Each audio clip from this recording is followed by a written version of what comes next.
Let's play and listen. Fun fact.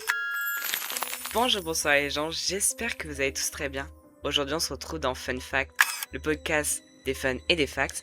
Et aujourd'hui, si je vous dis de la K-pop en France, oui, vous avez bien entendu, et elle va faire trembler toutes vos écoutilles. Elle s'appelle Mai, Mimi, Coucou. etc.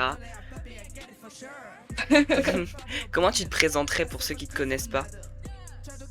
Alors déjà, mon nom de scène, donc du coup, c'est Mai. Mais vous pouvez m'appeler Mimi, vous pouvez m'appeler Naomi, techniquement, il n'y a pas vraiment de problème avec ça. J'ai 20 ans et je suis dans la K-pop, enfin, déjà dans l'industrie de la musique, et j'écoute de la K-pop depuis environ 4 ans, mais je suis également top liner, donc tout ce qui est compositeur, parolier, etc. C'est pour ça que j'ai voulu donner la chance en fait aux personnes qui peuvent pas forcément aller en Corée ou alors qui n'ont pas forcément les standards de beauté pour pour devenir pas idol, je dirais plus artiste parce que le terme d'idol est vraiment propre à la Corée, mais du coup bah voilà, je dirais vraiment artiste dans un groupe. Tu te souviens, c'est quoi ton premier rapport à la musique? Ouais, bah je pense que c'est depuis toujours en fait. Depuis que je suis toute petite, parce que j'avais l'habitude de faire des spectacles à Noël, genre à 6 ans, tout ça, vraiment je dansais, je chantais, vraiment j'ai des vidéos de moi qui danse et qui chante sur du Shakira, enfin vraiment c'est depuis, je faisais libérer de délivrer à Noël avec toute la chorégraphie et tout, hein, vraiment, Oh donc je pense que c'est waouh, vraiment depuis toujours. les fameux pestacles qu'on connaît tous. Exactement, exactement. Devant toute ma famille à Noël, c'était magnifique.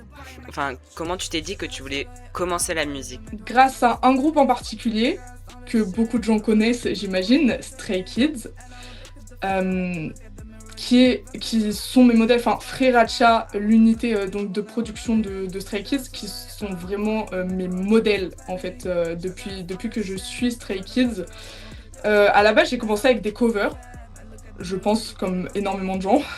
Donc j'ai commencé avec des covers et, euh, et en fait, je me suis dit, tiens, pourquoi pas composer mes propres musiques? Et là, c'était nul. Non, mais je le dis, clairement, c'était nul. Vraiment, tous mes amis étaient en mode, ah, mais c'est trop bien ce que tu fais. Non, moi, je réécoute ça aujourd'hui, c'était horrible, vraiment. En plus, j'essaie de composer en anglais et en coréen, sauf que mon coréen, bah, je parle pas coréen, en fait. Donc, j'essaie avec un traducteur, sauf que, bah, vu qu'il y a plusieurs formes de coréen, du coup, c'était Hmm. n'importe quoi, vraiment. Et en fait, bah, du coup, durant 4 ans, je me suis améliorée. Et maintenant, bah, je fais de la musique grâce à Stray Kids. Vraiment, je peux dire ça. Si jamais un jour je rencontre les membres, je pourrais les remercier. Je pense que ce serait un peu le goal du Hmm. fait de pouvoir les remercier et de leur dire bah franchement, c'est grâce à vous. Parce que j'ai eu énormément de mal à accepter ma voix au début. Donc en fait, je me suis mise à faire du rap. Voilà, je suis plus rappeuse que chanteuse. Et du coup, je me suis mise à faire du rap parce que bah, je détestais ma voix, chanter. Après, bon, bah, j'ai pris des cours de chant, etc. Et j'ai encore un peu de mal des fois aujourd'hui. Et je me dis, quand j'ai de la démotivation ou quoi, je me dis, qu'est-ce que Chris, donc Bangshan, donc le leader de Stray Kids, ferait? Et en fait, ça me remonte le moral, un peu. Et t'as d'autres inspirations? Je pense que c'est vraiment l'essentiel de mon inspiration. C'est vraiment le groupe Stray Kids. Et en soi, bah, toutes les personnes que je rencontre aussi, des producteurs, etc., qui m'apprennent beaucoup de choses. Comment tu fais justement pour produire et écrire tes chansons? Alors, vu que je suis top liner, je produis pas l'entièreté des musiques. Je ne peux pas travailler seule globalement parce que bah, je ne sais pas faire d'instrumental et c'est pas vraiment que j'ai pas envie d'apprendre. C'est juste qu'en fait, j'aime pas ça. J'aime littéralement pas faire d'instrumental. Je n'ai pas cette créativité-là, pardon. Et, euh, et pareil pour le mix des voix, en soi je me débrouille à ma petite échelle, mais après bah c'est pas professionnel, c'est vraiment pour des démos ou des trucs comme ça, c'est pas pour sortir des musiques. C'est écoutable, clairement, mais après bah c'est pas à la hauteur de grands producteurs ou quoi, puisque c'est logique. Moi ce que j'aime faire c'est vraiment donc créer la top line, donc tout ce qui est l'air de la chanson, la mélodie, etc. Les paroles et tout ce qui est harmonie, ouais, et ad lib, etc. Après, ce que je fais, donc comment je procède, bah, j'ai une instrumentale. En fait, on m'envoie une instrumentale du coup, et moi je vais composer du coup dessus. Je vais commencer à chantonner un peu un air qui me vient, etc. Et ensuite, je vais inclure des paroles. Dans mon cas, uniquement en anglais, parce que vraiment, je n'arrive pas à composer en français, alors que c'est ma langue natale, ça n'a aucun sens. Mais du coup, je compose uniquement en anglais, et donc du coup, ça me vient au fur et à mesure. C'est des parties plus rap, des parties plus chant, et voilà. Et ensuite, bah, je mixe vite fait pour que ça soit écoutable, et je renvoie au producteur, et du coup, bah voilà, c'est comme ça que ça marche. Et donc justement, tu as sorti pour le moment 2 singles, Frozen et Showgirl. C'est quoi Mm. tout le processus derrière ces 2 chansons? Showgirl, c'est un peu particulier parce qu'à la base, la chanson qu'on connaît, enfin qui est sortie, c'était pas du tout ça. Mais vraiment pas du tout. C'était les mêmes paroles, enfin à peu près les mêmes paroles. Forcément, j'ai dû changer quand j'ai changé le style de la musique. Mais en fait, c'est un style très KDA-like, genre très pop, enfin plus hip-hop EDM un peu. Mmh. Et ça n'avait rien à voir avec le côté rap, trap qu'il y a maintenant. Et en fait, quand je l'ai refait, j'étais en mode, mais c'est largement mieux en fait comme ça. Donc du coup, je l'ai posté comme ça. Le processus, alors Showgirl, ça parle justement du fait que, bah, enfin, justement, les femmes sont sexualisées, etc., notamment par les hommes, ou quoi, tout ça. Enfin, en fait, toutes les inégalités, en fait, ça parle un peu de de toutes les inégalités, pardon, qu'il y a, en fait, dans la société entre hommes et femmes. Et, euh, et justement, bah, le terme showgirl, à la base, c'est désigné pour les femmes qui travaillent en cabaret, donc tout ça, et en fait, donc pour les femmes qui se montrent, etc. Et en fait, pour dire que c'est pas une honte et qu'en fait, bah, chacun est ce qu'il est, quoi, et voilà. En gros, c'est ça. En soi, j'ai repris, du coup, j'avais déjà une instrumentale et j'ai repris les paroles, en fait, que j'avais écrites à la base et j'ai remis. Et du coup, bah, j'ai remis, en fait, j'ai adapté à la nouvelle instrumentale. À la base, c'était juste pour le fun. Et ensuite, bah, je l'ai fait écouter à mes parents, finalement, qui sont les premiers à écouter toutes mes musiques. Et en fait, quand j'ai fait écouter les deux, ils étaient en mode, mais celle-là, elle est largement mieux, ça correspond largement mieux à ta voix, etc. Donc c'est pour ça que je l'ai sortie comme ça. Pour Frozen, elle dort depuis très longtemps finalement dans mon ordinateur et j'avoue que j'en ai même pas fait la promotion parce qu'en fait l'artistique, enfin vraiment le côté artiste, c'est tellement compliqué. Mmh. C'est compliqué surtout en tant qu'artiste indépendant de se faire une place parce qu'il y a énormément de gens, c'est un très très gros budget. Moi ce que j'aime c'est composer et toute la créativité qu'il y a derrière, mais j'avoue que la promotion, tout ça ça m'énerve un peu, mais bon, on n'a pas le choix, ça fait partie du job. Et bon, là, j'avoue que je me suis dit, elle dormait dans mon ordinateur. Elle était même pas prête de chez prête, vraiment, je l'ai sortie comme ça. Je me suis dit, bon, bah, allez, let's go. Et en soi, c'est vraiment, c'est beaucoup plus basique, ça a beaucoup moins de signification que Showgirl. J'ai fait vraiment un truc basique, une histoire d'homme toxique, un peu, genre, que je n'ai même pas vécu en plus, c'est vraiment une histoire inventée. Et donc, je me suis dit, ça fait très dansant. Mmh. Très dansant et pour l'été c'est pas mal donc du coup je l'ai sorti comme ça. Et j'en ai une autre aussi qui dort dans mon ordinateur qui sortira peut-être bah du coup cet automne. Pourquoi pas? Pourquoi pas? Et donc justement, depuis que tu as annoncé que tu as créé ton agence en France, Asteria, est-ce qu'on peut s'attendre à d'autres projets de toi en solo? Ou tu veux vraiment plus te concentrer sur la partie agence, créer tes groupes, et cetera? Je pense que je pourrais être en solo. Alors pour l'instant c'est pas le cas, mais je pourrais peut-être être en solo dans mon agence du coup. Mais en soi c'est pas le but premier de l'agence. Après, moi je compose des musiques quand ça me vient. Donc honnêtement, c'est pas dès que je vois que ça correspond à mon style et que bah j'aime bien. Honnêtement, il y a moyen que ça sorte comme ça, hein. Vraiment, vous pouvez vous attendre à tout. Donc non, franchement, je vais pas abandonner le côté artiste parce que si j'abandonne, bah j'apprends plus vraiment à faire des top lines pour mon groupe justement. Donc je pense que c'est aussi un apprentissage personnel de mon côté de faire des projets perso. Donc non, je vais pas abandonner. Et donc justement, qu'est-ce qu'on peut s'attendre de toi en solo? Genre par exemple des EP, albums, tournées, et cetera? J'avoue qu'on me pousse énormément, j'ai un entourage qui me pousse énormément à monter sur scène et j'adore ça parce que j'ai déjà fait des open mic, etc. Je suis déjà montée sur scène avec un duo que j'avais avant qui s'appelait Ren Mamba. Donc on était deux, mais bon, maintenant on fait plus du tout de musique. Et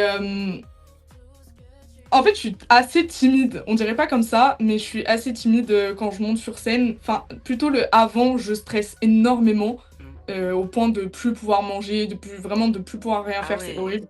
Mais par contre, dès que je suis sur scène, je suis en mode waouh, il y a tout qui s'évapore. Je sais pas si c'est l'adrénaline ou quoi, mais c'est incroyable cette sensation, j'adore. Mais en fait, vu que je suis timide à la base, du coup, je n'ose pas monter sur scène, même si sur scène, en fait, je suis super à l'aise. Donc, voilà, en termes de... Je pense que je suis clairement pas assez connue pour mes musiques. Parce que pour le coup, pour l'agence, ça a un peu explosé. Mais pour mes musiques personnelles, je suis pas assez connue pour encore faire des tournées ou des trucs comme ça. Ou alors vendre... Enfin, j'ai clairement pas assez d'écoute. J'ai clairement pas assez de followers qui me suivent pour ça. Donc ça, je pense qu'on peut attendre assez longtemps. Après, bah, je continue à sortir des singles parce que vu que j'ai pas énormément de communauté, je sais très bien que si je sors un full album ou un full EP, les gens ne vont pas écouter en entier. Et c'est la dure réalité, faut dire les termes. C'est pour ça qu'il y a énormément d'artistes qui sortent uniquement des singles au début, parce qu'en fait, les gens n'écoutent pas en entier. Donc voilà. Et donc justement, tu as créé ton agence, comme on a dit, Asteria. Pourquoi avoir créé ton agence pour commencer? Parce que c'est quand même un gros truc. En fait, à la base, c'était dans ma tête depuis longtemps, depuis 2 ans, je pense. Ça fait 2 ans que je me dis que j'ai un peu ce projet dans la tête. Et d'ailleurs, ça fait 2 ans que j'ai le nom d'Asteria. Et, euh, et en fait, bah, je me suis dit... Enfin, le contexte actuel de l'époque faisait que je ne pouvais pas. Clairement, j'étais encore au lycée, j'étais en terminale, j'avais pas de moyens. Enfin, c'était pas possible. Et même, j'avais pas assez d'expérience. J'avais clairement pas assez d'expérience, j'avais pas assez de contacts, de réseau, etc. Et en fait, à la base, j'ai repris cette idée, là, comme ça, parce que du coup, alors, c'est un groupe virtuel qui s'appelle Dutopia, et je fais une partie des musiques avec leur manager. Et en gros, j'aime beaucoup écrire pour des groupes, etc. Et en fait, elles ont beaucoup de talent, sauf que, bah, comme je l'ai dit, elles sont virtuelles. Donc en fait, elles habitent littéralement pas dans le même pays, ce qui est compliqué du coup pour réunir les personnes et pouvoir faire un groupe physique. Et en fait, c'est de là où m'est revenue l'idée de vraiment faire une vraie agence avec un groupe physique parce que ça m'intéressait vraiment. Et j'ai posté une vidéo de base qui expliquait juste l'idée. Vraiment, il n'y avait rien de fait. Je me suis dit, ah bah ça serait sympa, j'aimerais bien faire un groupe, monter une agence et tout, un peu comme Seedbox et Starseed, du coup qui a quand même bien marché en France. Et je me suis dit, bah vas-y, je poste la vidéo comme ça. Et en fait, je m'attendais pas du tout qu'il y ait autant de personnes intéressées. Mais vraiment pas du tout. Pour moi, c'était juste une idée comme ça. Et en fait, quand j'ai vu l'intérêt porté à ça, je me suis dit, bon bah vas-y, je fais le formulaire d'audition. Je vais commencer en parallèle du coup des auditions à créer bah, l'agence au niveau administration française. Parce que bah, mine de rien, là en fait elle existe, mais techniquement elle n'existe pas encore, c'est en cours. Et du coup je me suis dit ça me fait gagner du temps de faire les auditions en parallèle. Parce qu'en fait vu que l'administration française est assez longue, bah comme ça au moins ça fait perdre beaucoup moins de temps au groupe derrière. Si j'attendais avant de faire les auditions, etc., que l'administration soit rapide. Donc voilà, et en fait, bah, c'est parti, j'ai commencé à créer le compte Instagram, on a atteint 1000 followers en à peine 2 semaines, c'est 300 auditions actuellement. Là, les auditions, elles ferment ce soir à 23h59, et donc demain, il y a les résultats avec les mails, etc. 300 auditions en 2 semaines. Je trouve ça énorme, vraiment, je trouve ça énorme, je pensais vraiment pas que ça prendrait autant d'ampleur, et même moi, en fait, je me suis fait dépasser par la situation. Littéralement, à la base, j'étais toute seule. Là, j'ai réussi à trouver des gens pour travailler avec moi. Dans l'agence, il y a actuellement une directrice artistique et donc moi qui gère la production, etc. un producteur extérieur avec qui je suis en contact et 2 profs de danse qui sont aussi chorégraphes pour assurer du coup la danse parce que je danse à mes heures perdues mais c'est pas mon point fort. Donc fallait des personnes pour la danse et qui connaissent beaucoup mieux le domaine et surtout qui puissent faire des chorégraphies. Donc j'ai trouvé des gens qui me font confiance et ça c'est fou parce que le projet est immense et à tout moment il se casse la gueule. J'en suis clairement consciente que à tout moment ça ne marche pas. Mais au moins c'est bien parti, à voir si les gens du coup qui sont sélectionnés pour le présentiel à Paris viendront. Et puis bah on verra bien. Mm. On Et du verra bien. Mm. Bah, je te le souhaite vraiment que ce projet marche parce que c'est un projet incroyable et hyper ambitieux. Donc comme tu l'as dit, il y a déjà un groupe genre Starseed qui a tenté ce truc-là avec Seedbox. Enfin, et c'est hyper beau de voir où elles en sont et ce qu'elles font. Et donc bah, je te souhaite le même sort finalement. Et donc justement, qu'est-ce qu'on peut s'attendre de ce futur groupe entre guillemets? Donc j'imagine que tu as des idées déjà dans ta tête, que ce soit au niveau des personnalités que tu recherches et de tout ce qu'il va avoir après niveau style de musique, choré, etc. Pour l'instant, j'ai pas de concept particulier pour le groupe parce que on n'a pas le groupe. Oui. Donc du coup, j'ai pas l'âge des personnes parce que je vais pas commencer à faire un concept un peu plus mature si les personnes ont 17 ans, ça n'a aucun sens. Donc du coup, on n'a pas le groupe et il y a moyen aussi que ça soit un groupe mixte. Et je trouve que ça manque extrêmement. Oui. Enfin, je trouve que ça manque beaucoup dans l'industrie, vraiment, les groupes mixtes. En plus, j'adore les groupes mixtes. Et parce que en fait, il y a beaucoup de garçons vraiment qui m'ont demandé oui, mais je suis un garçon, du coup, est-ce que je peux auditionner? Et en fait, j'ai vraiment pas mis de limite de genre par rapport à ça, parce que je ne recherche pas un genre en particulier. Vraiment, je recherche une personnalité forte et une identité forte et forcément du potentiel aussi, parce que bah, c'est comme ça. Et en soi, donc du coup, j'ai pas de concept en particulier. On en discute énormément avec ma directrice artistique, donc qui est un peu en charge de tout ça finalement. Et mais pour l'instant, bah, on peut rien dire parce que bah forcément, on n'a pas le groupe en particulier. Et après, au niveau de ce que je recherche, en soi, je recherche vraiment des gens investis. Parce que vu que c'est un gros projet et vu l'investissement que je mets, que ça soit financier, que ça soit au niveau de mon temps, etc., j'ai vraiment envie que ça soit un projet pris au sérieux par les gens qui participent.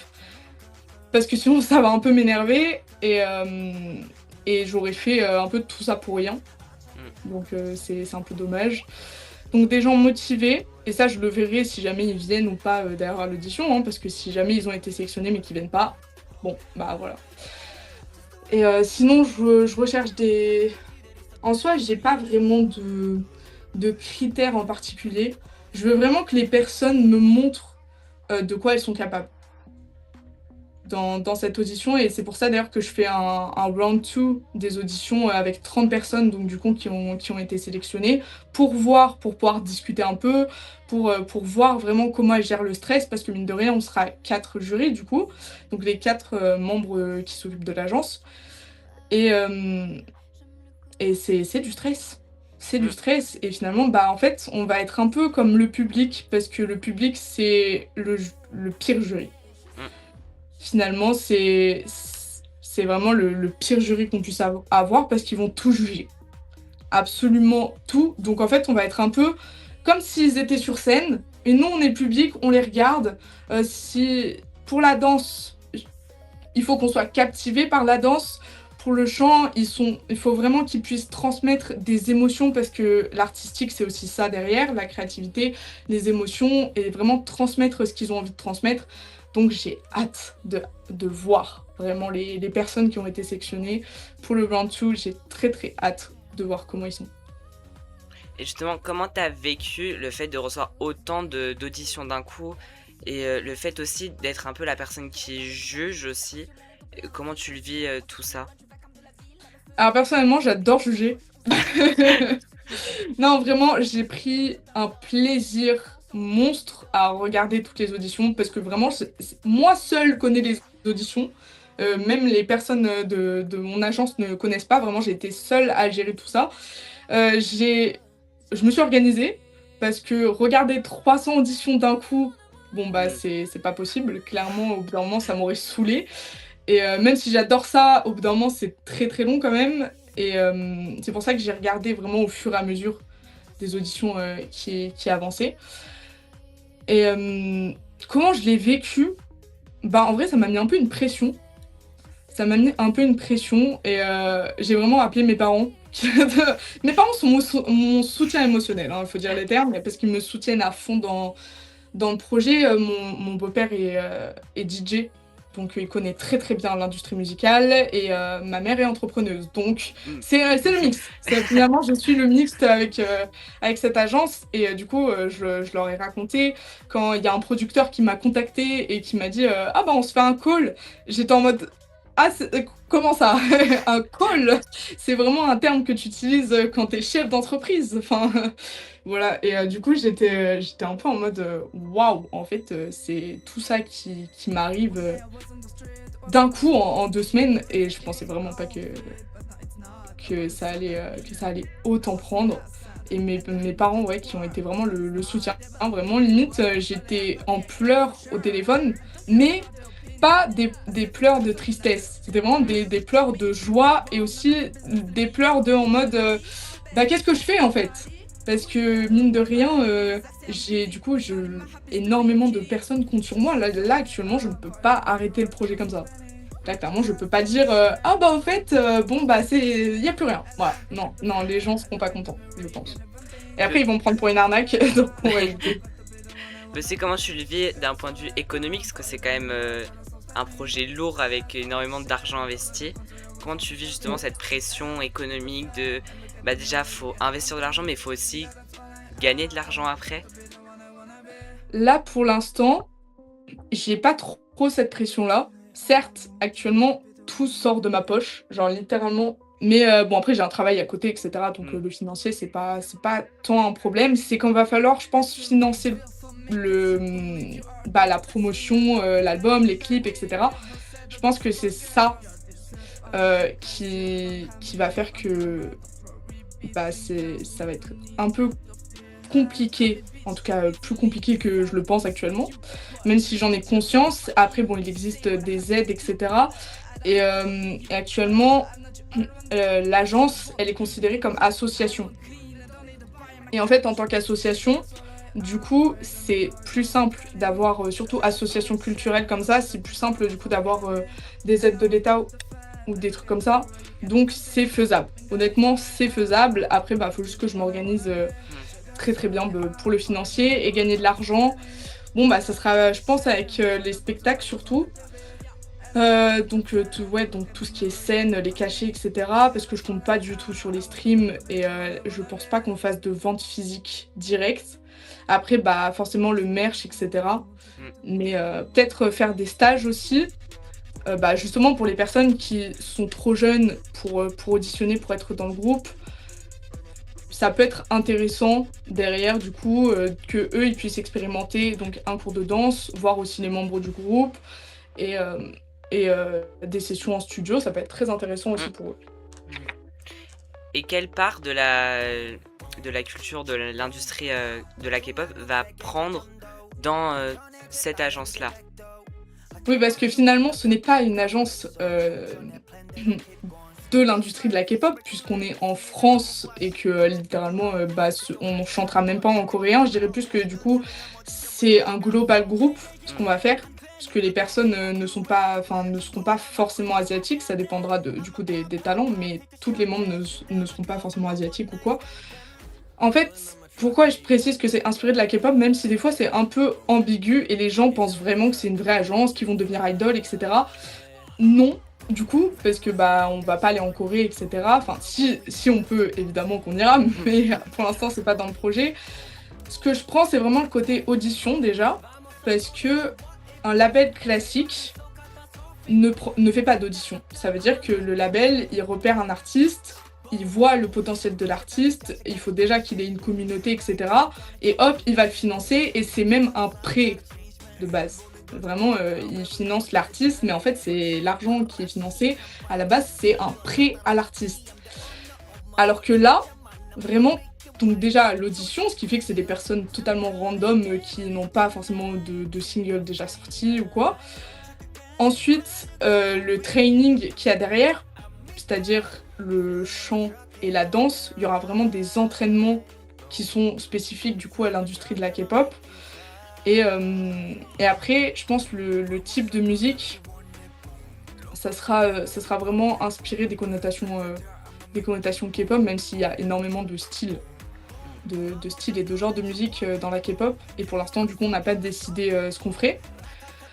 Mais alors, ça ne sera évidemment pas aussi compliqué parce qu'on est en France et que les lois ne sont pas les mêmes. Ça veut dire que je ne peux pas faire travailler des personnes de 3h du matin à 23h. Ça ne fonctionne pas, alors qu'en Corée, c'est tout à fait légal. Enfin, en tout cas, c'est possible. Je ne sais pas si c'est légal, mais en tout cas, il y a des idoles qui font ça. Et moi, c'est clairement pas le but d'être dans un travail acharné parce que je pense que ça va dégoûter les membres derrière. Mais par contre, il faut quand même un investissement personnel derrière. Donc notamment si, vu que tout est basé à Paris, si voilà, bah, vous habitez loin, pour l'instant on ne peut pas proposer de dortoir ou de trucs comme ça, pouvoir se déplacer. Les emplois du temps seront faits en fonction des membres, et en fonction des professeurs, etc. Donc c'est quand même assez bien organisé par rapport à ça. Est-ce que tu recherches aussi une complicité entre les membres? J'aimerais bien. J'aimerais bien parce que bah, ça se voit tout de suite et c'est plus facile de travailler avec des membres qui sont quand même complices qu'avec des membres qui se détestent. Et surtout que dans mon agence, le harcèlement n'est absolument pas toléré. Ça veut dire que si jamais il y a du harcèlement à un moment donné, je ne suis absolument pas fermée à virer les personnes. Elles seront sous contrat, pardon. Elles seront sous contrat, mais clairement, moi, si je dois déchirer le contrat, il n'y a pas de problème. Et si je dois dire que la personne a été virée pour cause d'harcèlement, je le dirai. Ça, il y a pas de. Pour moi, c'est intolérable, littéralement intolérable. Et petite question comme ça, pourquoi Astéria? On m'a beaucoup posé la question en vrai. Astéria, je trouve que ça a des connotations très oniriques par rapport aux rêves et très cosmiques. Et en fait, pour moi, ça veut dire que quand on passe les portes d'Astéria, en fait, même les rêves qui semblent impossibles peuvent finalement être réalisés. Et c'est ça, les valeurs de l'agence, et c'est ça un peu le slogan, entre guillemets, de l'agence. Et du coup, est-ce que on pourra... Enfin, là, évidemment, il n'y a qu'un groupe, mais est-ce que tu aimerais aussi, du coup, en faire plusieurs après? Bah, j'ai vu qu'il y avait énormément de personnes qui étaient intéressées pour... Enfin, je pense qu'il y a assez de personnes intéressées pour faire plusieurs groupes. Après, bon, bah, faut que l'agence marche derrière. Il faut que le groupe, déjà, qui va être créé, marche aussi. Parce que bah, je vais pas créer un deuxième groupe si je galère déjà avec le premier. Ça n'a aucun sens. Et franchement, ça me fait rire parce que du coup, les gens sont là. Oui, mais est-ce qu'il y aura d'autres auditions? Bah, en fait, ça ne tient qu'à vous, du coup, qu'il y ait d'autres auditions. Parce que bah, c'est grâce aux personnes que je vais pouvoir en organiser d'autres. Et voir si l'agence fonctionne. Ce serait quoi tes plus grandes peurs, entre guillemets, qui arrivent avec l'agence? Déjà que les gens ne soient pas investis et que ça soit qu'une façade, même, enfin, en fait, qu'ils abandonnent au premier échec ou au premier obstacle. Qu'ils s'attendent à ce que ça marche tout de suite, que ça y est, ils fassent des millions de streams, qu'ils fassent une tournée mondiale. Non, ça marche pas comme ça. Et en fait, je pense que j'ai peur du fait de prendre des personnes qui ne sont pas forcément... Et d'ailleurs, je l'ai vu avec toutes les questions qu'on m'a posées. Vu que c'est des personnes qui ne sont pas forcément dans l'industrie de la musique à la base, bah, que ce soit un peu des personnes des Lulu. Voilà, et clairement pas réaliste. Et parce que c'est un rêve, mais la plupart des personnes ne comprennent pas tout le travail qu'il y a derrière. Parce qu'ils ne l'ont pas expérimenté finalement, et moi non plus je ne l'ai pas expérimenté, donc à tout moment je vais être en mode ah oui en fait c'était vraiment beaucoup plus dur que ce que je pensais, déjà que je sais que c'est compliqué. Donc ouais, c'est vraiment je pense l'investissement des gens et du groupe, enfin des membres du groupe, parce qu'en fait c'est ça qui va faire que ça marche pas en fait. Parce que tant la danse et la production, j'ai vraiment pas d'inquiétude là-dessus. Tu te vois où, genre dans 10 ans? Que ce soit avec l'agence ou en solo? Wow. Dans 10 ans, bah, je me vois dans mon agence avec du coup un bâtiment complet en vrai. un bâtiment avec directement des studios de danse intégrés, des studios d'enregistrement intégrés, du coup bah, des salariés qui vont avec.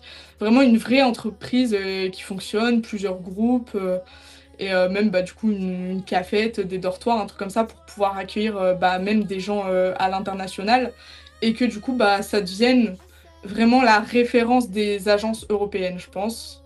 C'est ce que j'aimerais bien en tout cas. Dans 10 ans, personnellement, donc ça c'était avec l'agence, mais personnellement, j'aimerais bien avoir assez de réseau pour du coup aussi devenir top liner et envoyer des démos donc avec une... Enfin, en fait, je suis déjà top liner, mais ce que j'aimerais, c'est vraiment travailler avec les agences en Corée. Et en général, c'est en libéral, c'est des maisons d'édition qui sont en libéral. Et en fait, donc du coup, intégrer une équipe qui envoie des démos, etc. Bon, qu'elles soient rejetées ou pas les démos, c'est pas grave, mais au moins pouvoir avoir les briefs des agences sur ce qu'ils veulent et bam, faire de la musique et du coup les envoyer et potentiellement que ça soit du coup sélectionné pour des groupes. Franchement, je pense que personnellement, j'aimerais beaucoup faire ça, mais ça, c'est énormément de contacts, en fait, c'est juste des contacts. Et quand le groupe sera annoncé, on peut s'attendre à idéalement combien de temps avant de potentiellement avoir les premiers singles, le premier clip, etc. Alors, ce que j'aimerais bien, au minimum, c'est que le groupe débute en printemps 2027. Mais ce que j'expliquais, c'est, ça y est, les auditions sont terminées, elles se terminent le 21 août, du coup. Ça y est, les membres sont sélectionnés. Vous n'aurez pas plus rien sur les réseaux sociaux. On va pas complètement s'absenter parce que bah, sinon les gens vont décrocher et ça n'a aucun sens. Et en fait, donc du coup, on aimerait bien faire des vlogs, notamment des behind the scenes avec les entraînements, et un peu vraiment pour que les gens comprennent comment ça se passe aussi. Et peut-être qu'il y en a, ils voulaient devenir idol, au final, ils vont voir comment ça se passe, ils vont être en mode ah, je veux plus. Donc ça va trier des gens. Et, et ouais, donc avec des vlogs, etc., des sessions studio, franchement, tout sera filmé. Ce sera pas comme une télé-réalité, mais en tout cas, il y aura des vidéos là-dessus. Mais ouais, printemps 2027, j'aimerais bien. Qu'est-ce que t'écoutes toi personnellement en ce moment? Alors la musique qui tourne en boucle, mais vraiment en boucle. Quand je dis en boucle, c'est vraiment je n'écoute que ça. Je peux écouter que ça 3 heures d'affilée. C'est They Don't Know About Us de BTS. En plus, j'ai été au concert. Donc vraiment, ça m'a remis là-dedans. Parce que à la base, j'écoutais, mais j'avais même pas prévu d'aller au concert ou quoi. Et vraiment, bah, c'est quelqu'un qui m'a embarqué dans le concert. Et du coup, bah, au final, j'ai kiffé, hein, c'était trop bien. Donc je la remercie. Et, ouais, depuis, c'est une chanson qui est sortie dans leur nouvel album.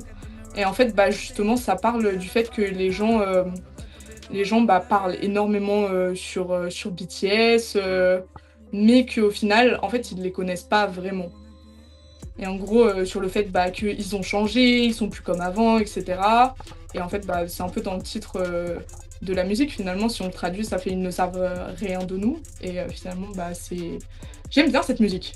J'aime bien et elle tourne en boucle dans ma playlist.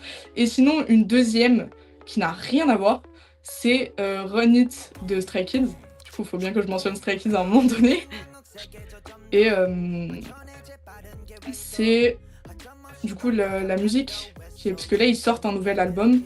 Et c'est un peu la pré-release de l'album. Et en fait, ça fait un peu un hymne. Ça fait très... comment expliquer? Bah, très hymne de guerre. J'aime bien. C'est entraînant.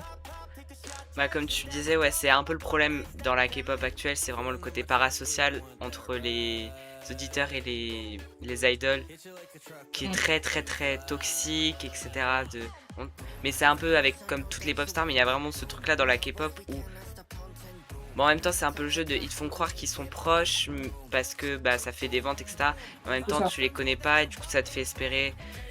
Puis bon, bah, après il y a beaucoup de choses qui vont pas dans l'industrie, mais en vrai, je comprends ce que tu veux dire.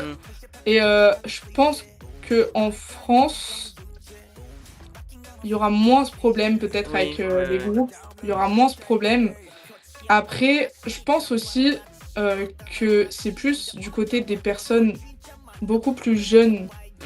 qui écoutent de la K-pop. Pour moi, on peut écouter de la K-pop à tout âge. Clairement, il n'y a pas de, y a pas de problème avec ça. C'est pas un truc pour les adolescents ou quoi. Non, non, vraiment, il y a tout type de style. Je pense vraiment, si t'enlèves la connotation K-pop, vraiment, tu Oui. fais écouter des Mm. sons random à des gens qui n'aiment pas la K-pop, soi-disant, ils sont en mode «Ah, mais c'est trop bien!» Parce qu'en fait, à partir du moment où tu dis que ce n'est pas de la K-pop, bah, les gens sont plus dans le cliché de... Et du coup, bah, ça passe bizarrement. Mais je pense aussi que c'est le côté très jeune des fois, très jeune des fans qui fait que ça peut devenir aussi toxique parce qu'en fait, enfin, les personnes ne se rendent pas compte Mm. de la chose, mais après, en grandissant, du coup, ça devient beaucoup moins toxique, je trouve. Mm.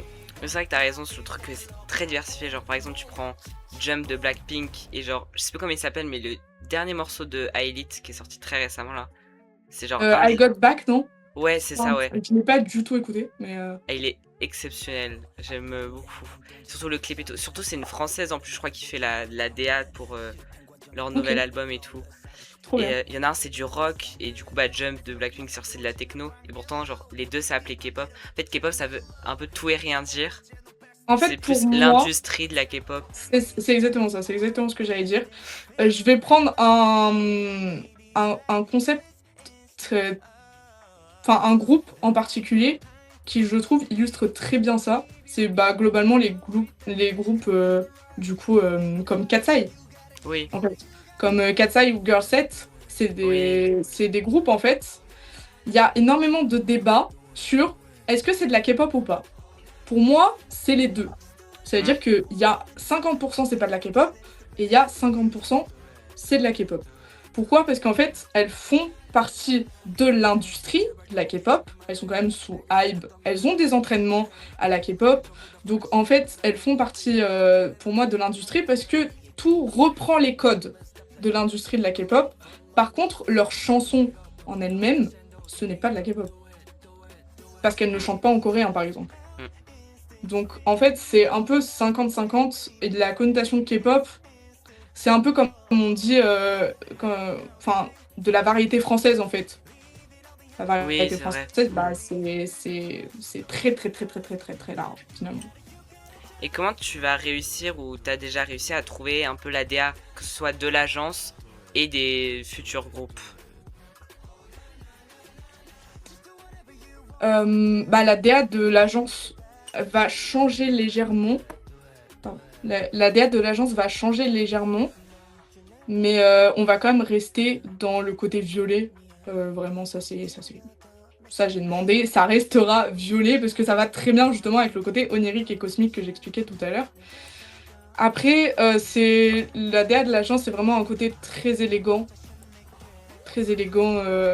et en soi ça fait pas too much. Ça veut dire que c'est vraiment un côté simple et efficace.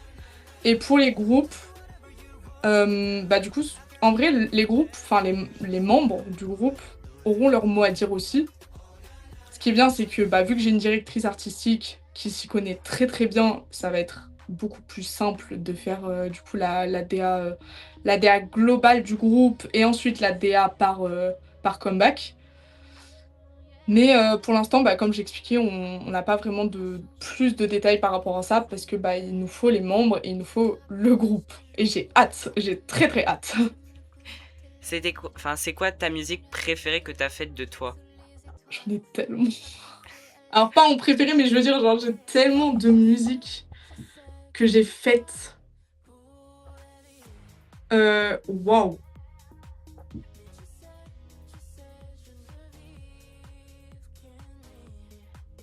Bah en fait, je pense que j'ai pas vraiment de musique préférée. C'est fou.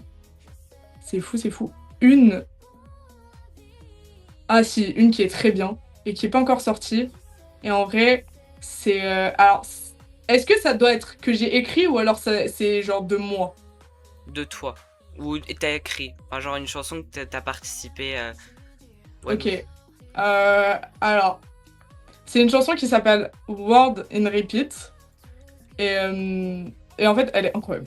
Mais je l'écoute. Il y a aucune argumentation. C'est juste, elle est incroyable. Je l'écoute vraiment premier degré, comme alors que c'est moi qui chante, c'est moi qui ai fait la démo, etc. Et je l'écoute vraiment premier degré. Alors elle est pas encore sortie, elle est même pas encore enregistrée de base. Il y a vraiment juste la démo. Et donc du coup, c'est pour le groupe dont je parlais tout à l'heure qui s'appelle Jutopia et qui a un concept très apocalyptique. Ah, Et en fait, Word in Repeat, justement, fait partie d'un EP où j'ai écrit les trois chansons. Donc, les trois chansons, la première, c'est Scream My Name. La seconde, donc, du coup, c'est Word in Repeat. Et la troisième, c'est Another Life. Et en fait, les trois musiques se suivent, mais sans vraiment se suivre. Ça veut dire que, en gros, le style des musiques se ressemble, mais c'est quand même assez différent.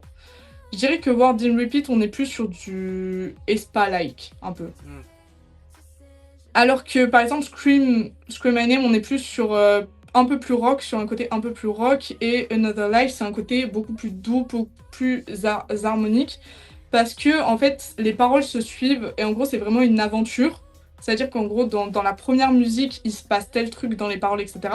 Et en fait, la deuxième chanson, du coup, c'est la suite. C'est comme si c'était un film dans les paroles.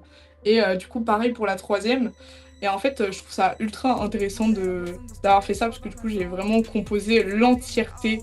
Enfin, en tout cas, j'ai top-liné l'entièreté des trois chansons. Et du coup, j'ai vraiment fait ce côté où ça se suit. Limite, on peut l'adapter en film, quoi. Est-ce que t'as Et genre, incroyable. est-ce que t'as genre d'autres projets artistiques que t'aimerais faire qui soient pas forcément liés à la musique ou ça peut être vraiment dans l'art, peinture, cinéma ou que sais-je? Non, pas du tout. Vraiment pas du tout. Déjà, alors l'art, tout ce qui est peinture, dessin, etc., je n'ai absolument pas cette fibre artistique.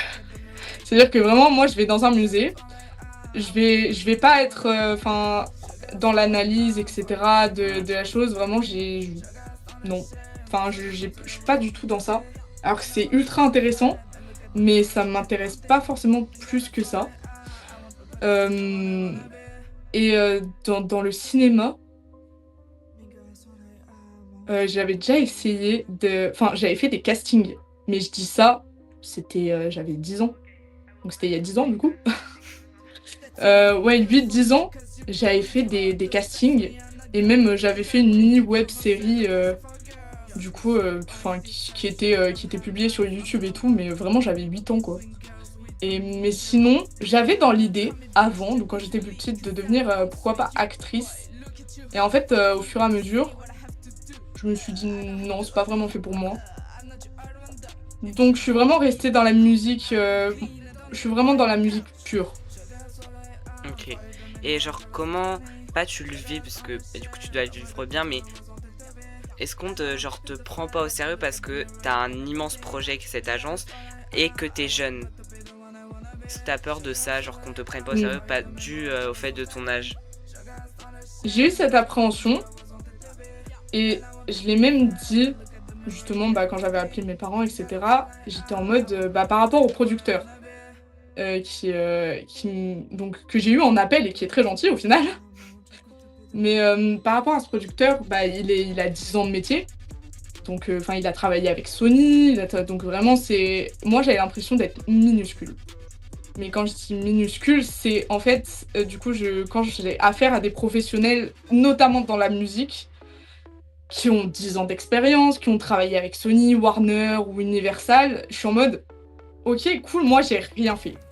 Vraiment, moi, j'ai pas travaillé avec Sony, j'ai pas travaillé avec des grands artistes, j'ai pas top-liné pour des grands artistes. Et parce qu'en même temps, je débute, donc c'est logique, et ça fait depuis pas longtemps. En fait, ça fait depuis longtemps que je fais des top lines, mais ça fait depuis pas longtemps que j'ai cette appellation justement de top liner, parce qu'au début, je savais pas vraiment si je voulais faire de la production, si je voulais faire plutôt du songwriting ou alors du top lining. Vraiment, je savais pas du tout, parce que mine de rien, l'univers de la production musicale, c'est extrêmement large. Et donc, du coup, je sais que je voulais aller dans la musique, et de toute façon, même quand j'ai voulu m'en éloigner, en fait, tout me ramenait à la musique. Donc, au final, j'ai fini par accepter mon sort et de finir dans la musique. Et oui, j'ai eu très très très peur de ça, et j'en ai encore peur aujourd'hui. Pas tant qu'on me prenne pas au sérieux, parce que mon projet, il est droit.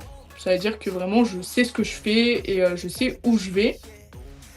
Mais par contre, oui, bah, du fait de mon âge, voilà. Mais après, l'avantage, c'est que je suis jeune et que du coup, déjà, j'ai une vision des choses et du travail qui est du coup typique de la Gen Z.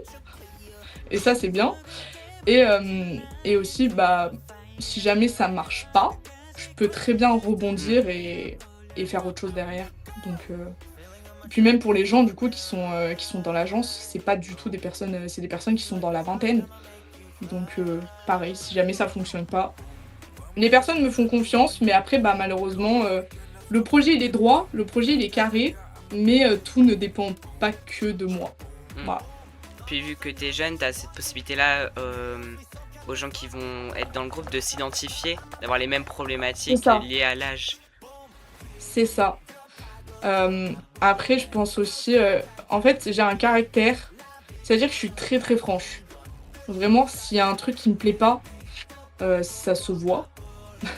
S'il y a un truc qui me plaît, au contraire, je vais être là, je vais les encourager.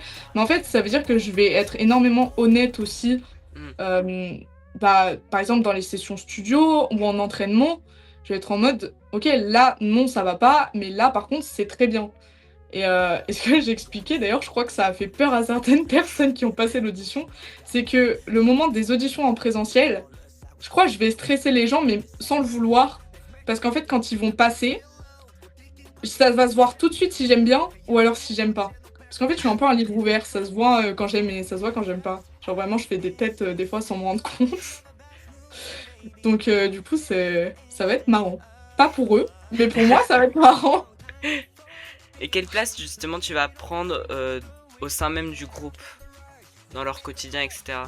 Ah, il y a beaucoup de gens qui m'ont demandé si j'allais faire partie du groupe. Mais du coup, non. La réponse est vraiment non. Même si, pourquoi pas, mais c'est... Je pense que j'ai une voix qui dénote énormément. En fait, quand je chante, j'ai une voix qui est quand même assez atypique et qui correspond pas forcément à des standards ou alors qui ne fait pas forcément en harmonie avec le groupe quand je chante. C'est même pas une critique envers moi-même, c'est vraiment c'est un fait. Voilà, c'est un fait. Et, ou alors, sauf si c'est uniquement du rap. Et d'ailleurs, en soi, j'aurais pu être rappeur dans le groupe parce que j'ai reçu 5 auditions sur 300 pour le rap. Voilà, c'est vraiment très peu. Les gens ont très peu d'intérêt apparemment pour le rap. Et quand j'ai posé la question, d'ailleurs, les gens étaient en mode bah, en fait, c'est parce que le rap, c'est dur. Alors que moi, je trouve que le rap, c'est beaucoup plus facile que le vocal et le chant. Même si c'est une autre technique, ça reste quand même plus facile, je trouve. Ouais, je suis d'accord. Mais ouais, non, du coup, j'aurais pu prendre place de rappeur, mais non. Après, ma place, ça sera, dans un premier temps, je vais assurer les cours de chant. Parce que bah, du coup, j'ai pris des cours de chant, je connais les techniques, et j'ai aussi donné des cours de chant à pas mal de gens de mon entourage, qui se sont énormément améliorés grâce à moi, finalement. Mais, mais ouais, donc déjà, dans un premier temps, j'assurerai et après par contre je prendrai vraiment un vrai coach vocal sauf s'il y a un coach vocal là qui se présente et qui veut finalement intégrer l'agence, pourquoi pas, mais dans un premier temps je vais assurer ça et bah, tout ce qui est de toute façon booker des spectacles, tout ce qui est manager, etc. Je pense que je vais assurer ce rôle dans un premier temps et de toute façon je serai présente pour voir l'avancée du groupe et je serai présente à chaque entraînement parce que bah il y a déjà pour filmer, parce que du coup, je serai un peu caméraman pour les vlogs, voilà, que j'ai expliqué tout à l'heure. Je vais beaucoup filmer les entraînements, vu que je m'occupe aussi du montage, etc. Donc, ouais, en vrai, je prends un peu de place, mais pas directement dans le groupe, à côté. Et dans le groupe, du coup, on peut s'attendre aussi à quel rôle? Donc, quand t'as dit t'aimerais un rappeur, il y a quoi d'autre comme rôle que t'aimerais avoir? Dans l'idéal, ça serait équilibré parce que le groupe a 5 membres, aura 5 membres, ça c'est décidé, c'est acté. Et donc il y aura un rôle de leader pour assumer quand même certains choix du groupe ou alors parler en public, etc. Ou même discuter des fois de choses qui ne vont pas dans le groupe. Vraiment le rôle de délégué. C'est un peu comme dans une classe, ça sera un peu le délégué finalement. Et Et cette personne est déjà choisie, parce que bah, forcément, il me faut une personne de confiance et une personne que je connais très bien. Et donc cette personne est déjà choisie. Donc c'est pour ça que en fait, le groupe aura 5 membres, mais à l'issue du round 2 des auditions, j'en sélectionne que 4. Parce que du coup, là, il y a une membre qui est déjà sélectionnée, à qui j'ai donné énormément de conseils, qui s'est entraînée. Ça fait 3 ans maintenant qu'elle s'entraîne en chant, en danse. Donc je pense qu'il est temps, finalement, il est temps de faire ce groupe et de l'inclure. Parce qu'elle voulait devenir artiste et du coup, franchement, c'est moi qui lui ai proposé. Je lui ai dit, bah franchement, vas-y, si tu veux, parce qu'elle a tenté de faire des auditions et tout pour des agences en Corée, donc je lui ai dit, bah en vrai, viens, viens, vu que je la connais très très bien, et voilà. Sinon, donc pour que ça soit équilibré, du coup, qu'il y ait du vocal, du rap et de la danse. Ça veut dire qu'il y aura des personnes forcément qui seront plus fortes en danse qu'en chant. Et donc ça sera plus des main dancers, des trucs comme ça. Et des main vocalistes aussi, bah, par exemple pour les raps. Non, pardon, les high notes. Voilà, je m'embrouille. Pour les high notes et du coup main rappeur pour les raps. Le problème c'est que bah, comme je l'ai dit, j'ai eu très très peu de rappeurs. J'ai dû avoir 5% de rappeurs dans toutes les auditions. Et en plus, c'est un avantage techniquement de faire l'audition en rap parce que bah, du coup il n'y a personne. Mais en même temps, c'est pas du tout un avantage parce que du coup, vu que je suis rappeuse, j'ai beaucoup plus d'attentes et vu que je connais beaucoup plus je dirais pas le métier, mais du coup, vu que je connais beaucoup plus le rap, bah je suis aussi beaucoup plus exigeante avec les rappeurs. Donc au final, ça s'équilibre et du fait, bah du coup, non, ça allait vraiment pas. Donc si jamais il n'y a pas de rap, à la rigueur, les personnes qui sont vraiment spécialisées en danse, je peux leur apprendre ou quoi, ça c'est pas un problème. Et si vraiment ça passe pas, bah dans ce cas-là on adaptera, il y aura pas forcément de rap ou alors ça sera vraiment des choses pas très compliquées, assez simples. Et ça sera vraiment adapté du coup au mieux aux membres et à leur spécialité entre guillemets. Maintenant, on va passer à quelques petits fun facts. Est-ce que tu as un fun fact à nous donner sur toi personnellement? Aussi, aussi, si. Je l'ai raconté même en vidéo et d'ailleurs la vidéo a percé, mais aussi. Tu connais Itzy ou pas? Oui. Le groupe. J'ai vu Yeji sans le savoir. Mais non. La fun fact est folle parce que en gros, je suis partie en Corée pendant 2 semaines. Et ce qui était exceptionnel. Et en fait, je me suis dit, vas-y, je suis dans le pays, j'y vais au culot. J'avais ma petite clé USB, je vais dans les agences, je demande d'avoir un producteur ou les gens qui s'occupent de la production musicale et je leur présente ce que je fais, quoi. Vraiment, au culot. Et en fait, je suis arrivée devant JYP et j'ai tenté de rentrer. Je me suis fait recal d'une force par le vigile, alors que j'ai tenté d'expliquer la situation, mais du coup, bah forcément, la sécurité fait que, parce que bah il y a des sasaeng, il y a des trucs comme ça, donc on sait jamais. Moi, je suis vraiment une meuf random qui venait comme ça. J'avais pas de badge, j'avais pas de rendez-vous, j'avais rien, donc ça peut prêter à confusion. Et en fait, bah ouais, du coup, je me suis fait recaler. D'ailleurs, je voulais aller chez Hybe et tout. Au final, ça m'a fait tellement peur que je suis même pas allée. mais du coup, en fait, donc je suis sortie et j'étais sur le trottoir et tout en direction du coup du métro. Et en fait, bah il y a une femme qui est sortie et elle ressemblait pas du tout au staff. Ça veut dire que vraiment, elle n'avait pas de badge parce qu'ils avaient tous un badge et la plupart du temps, ils étaient tous habillés en noir. Et du coup, elle était habillée casual, comme si elle s'entraînait pour de la danse ou quoi, tu vois, vraiment. Et c'était l'era Tunnel Vision de Itzy. Donc en fait, Yeji, elle avait un carré blond très court, qui est globalement très reconnaissable aussi. Et en fait, je me suis mise à marcher derrière elle, mais sans le vouloir. Vraiment, ça veut dire que moi, de base, j'étais pas là pour rencontrer des idoles, ok? Vraiment, je m'en fichais des voir, moi je voulais juste proposer mes musiques. Et en fait, je me suis retrouvée à marcher derrière elle parce que on prenait la même direction. En fait, vraiment, c'est le hasard, la coïncidence de fou. Sachant que c'était pas la première fois, du coup, bah, que j'allais voir JYP. Enfin, le bâtiment, parce que bah, vu que j'adore cette agence, etc., du coup, bah, c'est un peu le truc quand tu vas en Corée, tu vas voir un peu les agences, etc. Et du coup, ouais, non, c'était pas la première fois. Et, ouais, je me retrouve à marcher et en fait, je me dis, j'avais pas vu son visage quand elle est sortie. Et du coup, je me suis dit, de dos, wow, on dirait Yeji, mais parce que grâce à son carré, en fait. Et comment je me suis rendu compte que c'était Yeji, c'est encore plus drôle. C'est qu'en fait, quand je suis rentrée en France, Stray Kids sortait leur EP Do It. Et donc du coup, forcément, il y avait toute la promotion avec la danse, les dance change, etc. Et là, je vois que Shinjin a fait le dance change avec Yeji. Et c'est pas, je regarde la vidéo, je vois c'était exactement la même tenue. La même tenue, genre la même casquette, le même carré blond, la même veste. Et là, genre vraiment, j'étais dans ma chambre et j'ai marché derrière Yeji, qui en plus m'a baillasse dans Itzy, genre ça. Et je l'ai pas reconnu. Ouais, de base, je ne l'ai pas reconnu. Et c'est grâce à cette vidéo, genre littéralement, je me suis dit dans ma tête, on dirait Yeji, mais j'étais pas plus alertée que ça. Ouais. Je pense que c'est une des plus grosses fun facts. Je pense vraiment que c'est la plus grosse fun fact de toute ma vie. C'est fou. Oui. Comme quoi le hasard fait bien les choses. Malheureusement, c'est dommage que vous ayez pas parlé, mais bon.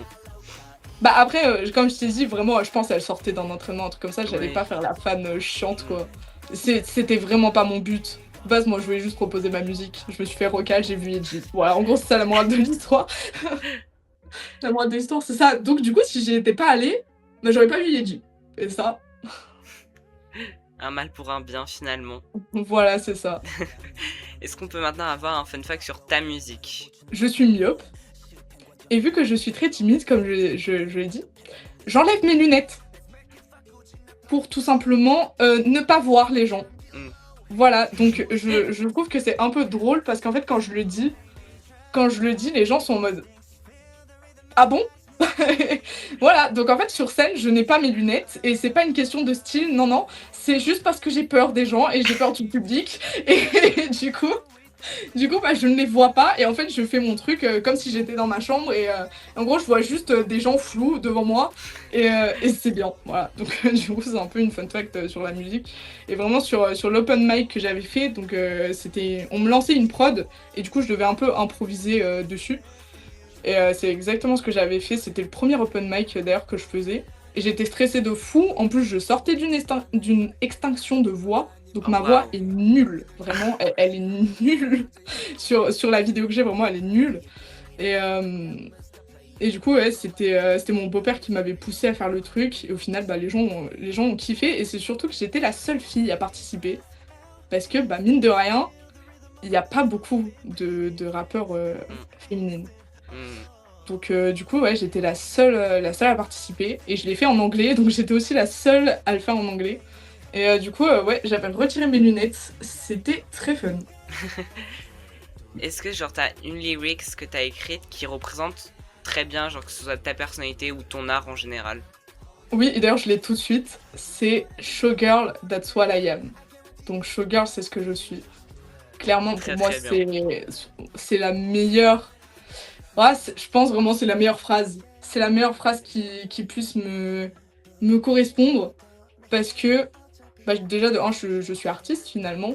Et je trouve que pour un artiste, voilà, c'est pas une honte en fait de vouloir être sur scène ou quoi, surtout en tant que femme. Parce que bah, du coup, dans l'industrie, les femmes sont un peu méprisées des fois. Déjà que les artistes en général sont méprisés, les femmes sont encore plus méprisées et je pense vraiment que Showgirl That's What I Am, ça montre un peu tout le côté badass que je représente.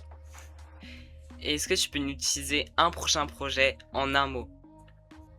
En fait, j'ai tellement de mots qui me viennent et qui sont drôles. Utiliser un projet en un mot, je dirais moins commun. Bon, c'est 2 mots, ça marche pas. Mince. Ça marche. À part si tu veux aborder un autre sujet, pour moi c'était très très cool de discuter de tout ce qu'on a parlé. C'est vraiment très très intéressant. Hâte de voir ce que le futur réserve à Asteria et à Maï en général. Merci, bah franchement c'était grave intéressant et puis merci de m'avoir demandé de faire ça. Franchement, je te jure, j'étais en mode premier degré. Hein. Quand tu m'as envoyé le message, j'étais en mode J'ai fait... Parce qu'en plus, c'était au tout début. C'était vraiment au tout début, le truc, je savais même pas s'il allait marcher ou pas. Et, et du coup, j'étais vraiment en mode, ouais, il y a quelqu'un qui s'intéresse à mon projet et tout. Et moi, qui s'intéresse à moi et mes artistes en général et au projet d'Asteria. Et vraiment, j'étais comme ça. Et j'ai envoyé un message à une pote à moi et j'étais en mode, il y a un youtubeur et tout qui va dans la... Voilà, exactement comme si t'avais genre 1 million d'abonnés Ouais. et que ça y est, quoi. Genre, c'était un truc de fou. Oh, merci, ça me touche trop. Genre. Genre, Non, parce vraiment. que vraiment, je dis tu le mérites et je regrette pas du tout d'avoir fait cette interview. C'était hyper intéressant et je trouve que tu as plein de choses à proposer pour l'art finalement, pour l'industrie. Et vraiment très très hâte et j'espère que ça marchera en tout cas. Je serai derrière à soutenir, à faire tout ce qu'on peut parce que vraiment tu le mérites et j'espère que ça ira le plus loin possible. Merci beaucoup. J'espère pouvoir réaliser le rêve d'une centaine de personnes, même de milliers de personnes. Après tout, parce que c'est un peu ça le but. Eh Et ben bien, merci beaucoup. bah merci à toi d'avoir accepté. Est-ce que tu peux terminer en un mot de la fin, ton mot préféré ou un mot, je sais pas, un mot de la fin? Bah mon mot de la fin, c'est finalement suivez cette chaîne. Abonnez-vous. Et suivez évidemment tous les projets artistiques, que ce soit Asteria ou autres, de Mai, puisque c'est exceptionnel. Et on a besoin de plus de rappeuses dans ce pays. Donc t'as Oui. raison. Exactement. Je remercie encore Mai d'avoir accepté l'invitation, c'était exceptionnel. Vraiment, c'était hyper intéressant. J'espère que vous avez tout autant aimé que moi d'écouter cette interview. Je vous aide vraiment à la suivre. C'est quelqu'un d'hyper intéressant et d'hyper professionnel et très qui a de grands projets dans la vie, dont Asteria. C'est la chose que j'aime le plus chez elle et aimer le plus découvrir, c'est qu'elle est quelqu'un de très idéaliste, qui a de grands projets malgré qu'elle est jeune comme moi. Pourtant, je fais aussi des grands projets. Like a star, we're a star. Donc, je la remercie infiniment et je vous ordonne d'aller la suivre sur tous ses comptes.